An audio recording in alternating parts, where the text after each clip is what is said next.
Bonsoir, c'est un plaisir de vous retrouver pour cette édition du mercredi 16 avril. Voici les principales informations que nous allons développer. Accusé d'avoir étranglé sa mère de 78 ans, un homme est jugé aux assises. Au moment des faits, il traversait un épisode dépressif. Il risque la réclusion criminelle à perpétuité, mais l'affaire a été renvoyée cet après-midi. On vous en dit plus dans un instant. Pour désengorger le service des urgences, l'hôpital du Taoné va créer un service d'urgence mineure pour traiter les maux bénins qui occasionnent des interventions ou des consultations médicales souvent abusives.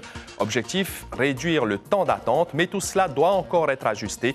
Les médecins généralistes volontaires sont les bienvenus. Nous allons en parler avec la directrice du CHPF, Hani Teripaya. La santé mentale, un véritable enjeu de société au Fénois. La dépression fait plus de ravages qu'on ne le pense, notamment chez les 15-29 ans. Cela peut même aller jusqu'au suicide. Un témoignage poignant est à retrouver dans le dossier de la rédaction. La problématique revient chaque année pour les groupes de danse inscrits au Heiva Haiti. Il est difficile de trouver des lieux pour accueillir les répétitions. Entre nuisances sonores et mauvais temps, les chefs de troupe doivent trouver des solutions, souvent au pied levé. Merci d'être avec nous. Aux assises s'est ouvert le procès d'un homme de 50 ans accusé d'avoir étranglé sa mère en 2022 à Taravo. En fin de journée, il a finalement été renvoyé à une date ultérieure car une des assesseurs avait participé à l'instruction. Les magistrats du siège et du parquet doivent être strictement séparés.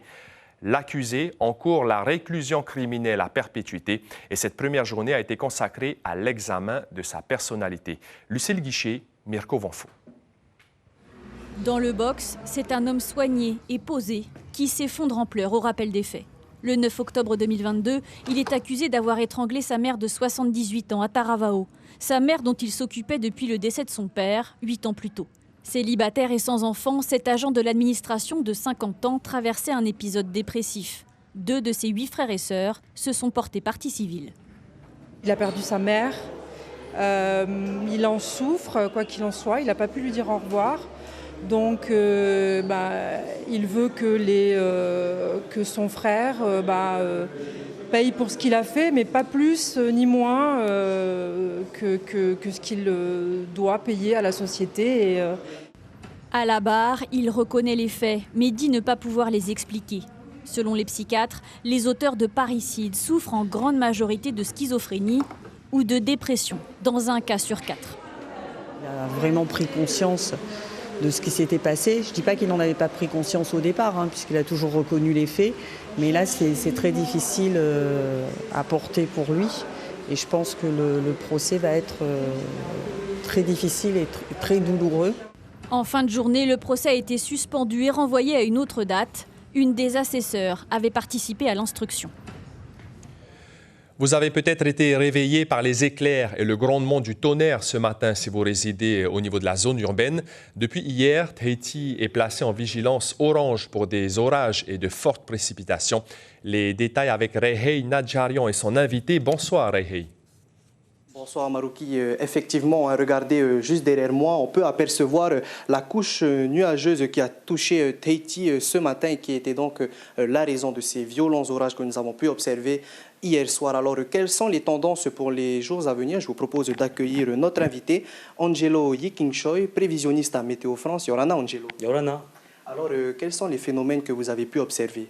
Alors, ces jours-ci, on a des conditions un peu instables, avec des orages, des vents forts et aussi de la forte pluie, donc, qui ont affecté notamment les îles de la Société. Donc là, actuellement, on est dans une période d'accalmie. Et donc, en fait, cette accalmie n'est que temporaire, puisqu'on s'attend pour la journée de jeudi, donc demain, à une nouvelle dégradation orageuse, voire même pluvieuse. Donc, c'est pour ça qu'on a gardé les îles du vent en vigilance orange. Donc, encore des fortes pluies des épisodes de fortes pluies qui vont encore concerner la journée de jeudi. Pour la journée de vendredi, on est encore dans un ciel gris, donc encore avec des passages d'averses possibles. Et pour le week-end de Pâques, on a quand même encore une ligne instable qui va s'installer plutôt au sud de Tahiti et qui pourrait potentiellement concerner plutôt les côtes sud et la presqu'île de Tahiti au cours du week-end. C'est un phénomène habituel en cette période de l'année? Alors pour cette, en fait, on est dans la transition entre la saison chaude et la saison fraîche. Donc en fait, les perturbations qui passent notamment près de la région de Rapa sont les prémices de la transition entre la saison chaude et la saison fraîche. Donc ce sont les premières dépressions australes qui viennent un peu apporter un peu quelques périodes pluvieuses un peu sur le pays. Merci beaucoup Angelo pour toutes ces précisions. Voilà donc Marouki, les informations que l'on peut vous donner ici au Centre de prévision de Météo France. Réorganiser le service des urgences pour plus d'efficacité, c'est la volonté des équipes médicales du centre hospitalier du Taoné, en plus de la pérennisation de la section urgence vitale ouverte depuis les Jeux olympiques. L'hôpital du Taoné a décidé de lancer un service d'urgence mineur pour traiter ce que l'on appelle la bobologie, des maux bénins qui occasionnent des interventions ou des consultations médicales parfois abusives. L'objectif, diminuer le temps d'attente pour les patients. Nicolas Suire, Jérôme Lee. Le service des urgences du centre hospitalier du Taoné se réorganise. Des panneaux sont désormais sur les murs de l'entrée et de la salle d'attente. Ils expliquent aux patients la priorisation des soins. 4 niveaux de gravité de pathologie sont orientés dans différents lieux. C'est à l'accueil que le tri s'opère. Donc on a une fiche de tri qui est ici, que tu as pu filmer, en gros avec des paramètres très précis. Et suivant ces paramètres, nous on va orienter les gens sur le fait qu'ils peuvent attendre ou au contraire passer rapidement. Si l'urgence est extrême, le patient est dirigé vers le service des urgences vitales. Ici, 4 soignants s'occupent des cas les plus graves, 200 en moyenne tous les mois. Ouvert depuis les Jeux Olympiques, le service est désormais pérennisé. La particularité de ces locaux, c'est qu'elle est parfaitement adaptée en termes de taille pour une bonne prise en charge des patients, puisqu'il y a de l'espace. Il y a aussi des appareils adaptés, notamment des ventilateurs pour des ventilations spécifiques, un échographe dédié. Enfin, tout l'environnement, en fait, c'est un environnement assez standardisé et recommandé pour bien prendre en charge les patients en urgence vitale. Les urgences graves et relatives sont traitées dans les box habituelles. Elles sont au nombre de 3000. Quant aux soins mineurs, ils seront dirigés à terme vers un local proche des urgences. On est soucieux bien sûr du temps d'attente qu'ils ont. On est soucieux de l'expérience aussi qu'ils vivent dans leur maladie. On veut permettre à notre population de voir un médecin dans cette filière courte des urgences. La structure est en place, il ne reste plus qu'à trouver les médecins généralistes qui accepteront des vacations à l'hôpital entre midi et minuit. À eux, la consultation des 900 patients chaque mois qui auraient pu être traités ailleurs qu'aux urgences. Pour parler de ce nouveau fonctionnement des urgences, nous avons en plateau Hani Teripaya, directrice du CHPF. Bonsoir. Yarana. Chaque année, au CHPF, aux urgences plutôt, il y a plus de 50 000 patients qui sont reçus. Il y a forcément une priorisation. Ça va de P1 pour les urgences vitales à P4 pour les maux bénins, la bobologie, comme on pourrait dire. Près de 900 personnes tous les mois. C'est pour ces personnes-là que ce nouveau service va être créé? Oui, tout à fait. Nous avons bien pris en compte la plainte des patients, parce qu'il y a en effet une attente pour les patients qui viennent pour des maladies plutôt mineures. Donc, c'est pour ça que j'ai décidé d'ouvrir une filière courte qui permet d'accueillir ces 1000 patients par mois qui viennent pour des maladies et qu'on puisse les accueillir et les soigner malgré tout. Mais il reste désormais à trouver les médecins généralistes volontaires pour les vacations entre midi et minuit. Comment vous allez procéder pour le recrutement et combien de médecins il y a besoin? Effectivement, on a déjà lancé les appels à candidature dans nos réseaux, sur les réseaux sociaux également, et on a reçu plusieurs CV. Donc maintenant, il s'agit de sélectionner des médecins généralistes afin qu'ils viennent compléter les lignes. Et il serait opérationnel quand, ce service? Dans les jours qui viennent. Alors, pour les urgences vitales, ce que l'on appelle P1, il y a un service spécialisé. Donc, pour les urgences graves et relatives, P2 et P3, ça va rester tel quel. C'est bien cela? Oui. Et grâce à cette filière courte, en fait, ça nous permet de désengorger la filière urgente.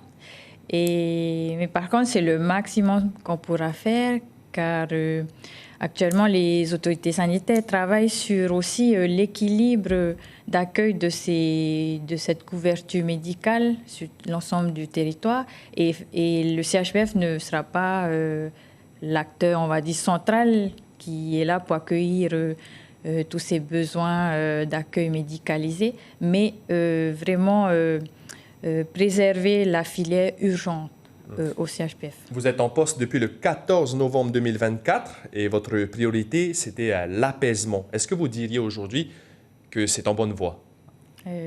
Oui, c'est vrai que la priorité, c'était l'apaisement face à un climat social plutôt tendu et difficile. Et aujourd'hui, on y est arrivé. Effectivement, on travaille mieux avec la communauté médicale et soignante. On retrouve un certain lien, une communication. Voilà, le climat est plutôt apaisé. En tout cas, ce sont les retours que nous avons. Alors, parmi les projets en cours, il y a l'extension du centre de dialyse actuellement saturé. Quel est l'objectif et quel est le calendrier? Voilà, aujourd'hui, la population est vieillissante, mais aussi les pathologies, les longues maladies sont de plus en plus lourdes, cardiovasculaires liées au diabète, obésité, l'insuffisance rénale, maladie cardiaque et le cancer. Et ce qui fait que notre priorité dans notre projet d'établissement, c'est de s'adapter aux besoins de santé de la population, qui est la médecine. C'est pourquoi aujourd'hui, il y a une réorganisation et une augmentation des capacités d'accueil en médecine pour permettre d'accueillir ces besoins de la population. Toute dernière question, est-ce qu'il y a besoin encore de recruter au sein de l'hôpital?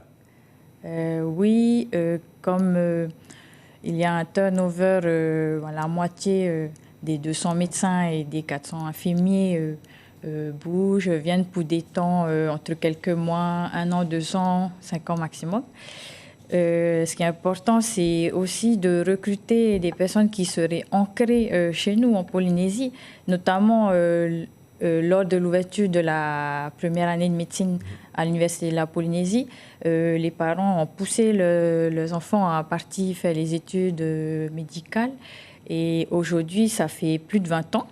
Donc, il y a forcément 100, 200 médecins qui sont formés qui viennent de Polynésie et qui pourraient revenir, et aujourd'hui je les appelle à revenir travailler au sein de notre hôpital. Nous sommes prêts à les accueillir et c'est important pour servir notre population. Merci beaucoup Hani Teripaya, directrice donc, du CHPF. Merci d'avoir répondu à nos questions. Au Fénois, la dépression fait plus de ravages qu'on ne le pense, notamment chez les 15-29 ans. C'est une des maladies mentales les plus répandues. Dans 20% des cas, elle mène au suicide. C'est 7% de plus que dans l'Hexagone. Pourtant, les structures restent limitées et le sujet tabou. En 2019, Riva Nui a été hospitalisée suite à une tentative de suicide. Aujourd'hui, elle accepte de témoigner à visage découvert pour briser le silence. C'est le dossier de la rédaction signé Mérénie Gamblin et Sandro Ly.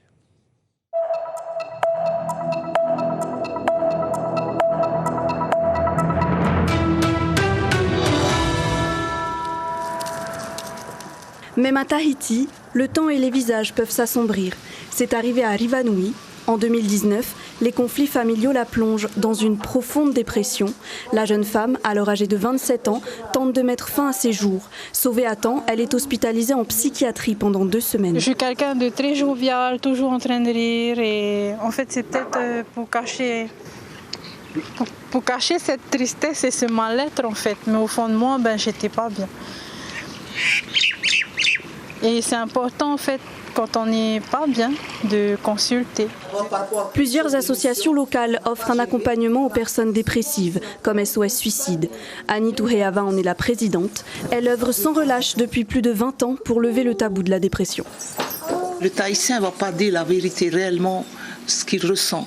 Parce que le mot honte, hama, il va te dire, tu poses une question, tu as mal à la note, je vais te dire oui, mais c'est pas ça. Outre une petite antenne à la presqu'île à Tarawa, voici l'unique département de psychiatrie pour toute la Polynésie. Ici, une vingtaine de psychiatres se relaient entre les consultations et les missions dans les îles. L'activité est en hausse constante depuis 2020. À titre comparatif, 20% des personnes dépressives se suicident en Polynésie, contre 13% dans l'Hexagone. Et c'est un fait, les 15-29 ans sont désormais les plus touchés. Qu'est-ce qui fait que là, actuellement, on a tant de tentatives de suicide chez les jeunes notamment? Voilà, pour l'instant c'est encore assez obscur. On a des pistes. On sait notamment que là il y a eu une espèce d'explosion notamment de la consommation des toxiques, de l'ice, et on sait que ces consommations de toxiques c'est aussi quelque chose qui précipite les passages à l'acte suicidaire. Car après la crise Covid, c'est la méthamphétamine qui sévit. On compterait environ 30 000 consommateurs en Polynésie, soit 10% de la population. Le nouveau pôle de santé mentale devrait soulager le département de psychiatrie dès juillet. Mais dans un territoire aussi vaste que l'Europe, développer l'offre de soins de proximité est un enjeu crucial. Donc la télémédecine, ça peut être justement un outil qui doit se développer, qui doit devenir systémique quelque part, justement comme un appui aux professionnels locaux, aux communautés qui sont sur place, à toutes les personnes qui peuvent être ressources dans des situations d'urgence ou de crise, et pour réduire les risques, pour essayer d'apaiser et effectivement trouver la meilleure solution qui des fois peut être un Eversan vers Tahiti. Mais la connexion n'est pas toujours disponible en Polynésie. Heureusement pour Ivanhoe, elle était à Tahiti au moment de son passage à l'acte. Aujourd'hui, elle a retrouvé goût à la vie. Pour maintenir son équilibre, elle s'est installée loin de la maison familiale. Cette période sombre a laissé des traces, mais après le suicide de son ami l'an dernier, elle veut délivrer un message d'espoir. En fait, il y a toujours eu un arc-en-ciel derrière un mauvais temps. Et c'est de se dire que malgré les situations difficiles, eh bien, on aura toujours une occasion, une opportunité derrière. Une enquête menée entre 2015 et 2017 montre que les troubles mentaux ont déjà touché 42% des Polynésiens.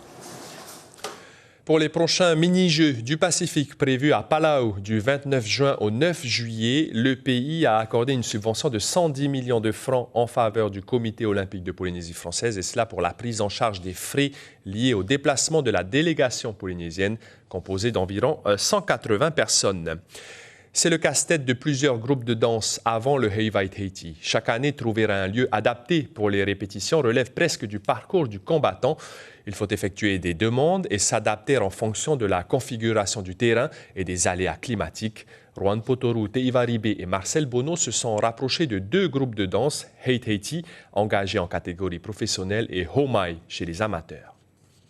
Vous allez visualiser les trous en mettant plusieurs coupelles autour.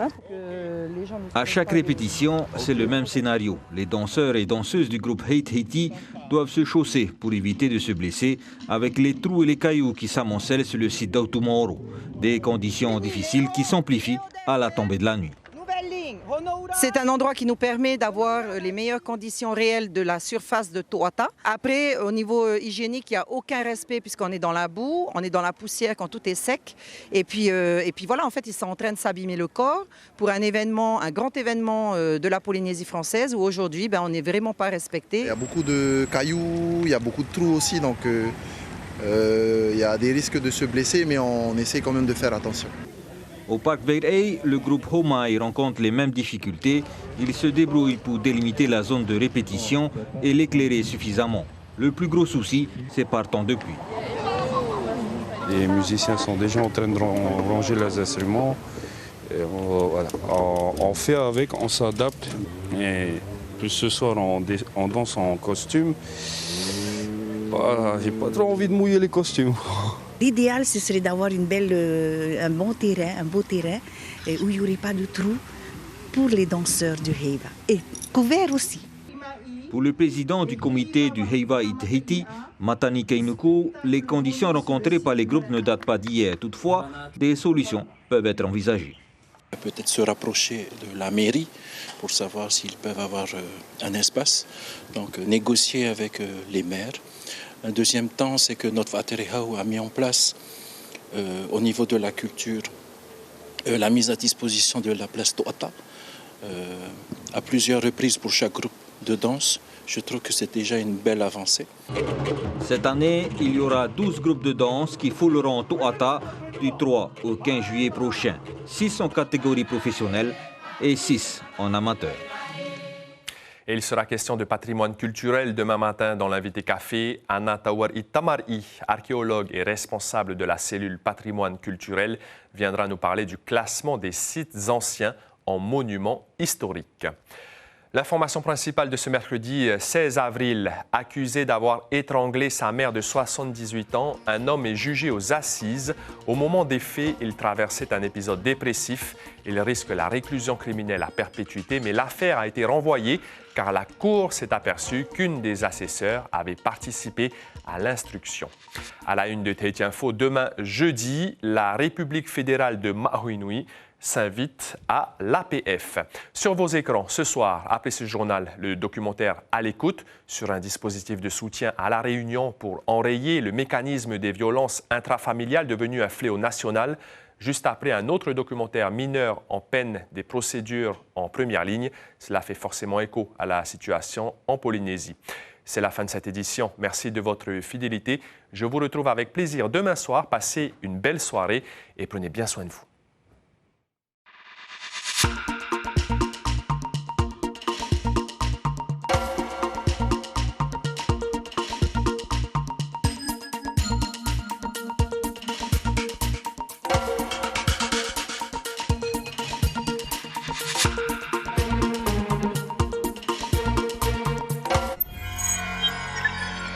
Retrouvez ce programme en replay sur notre site internet.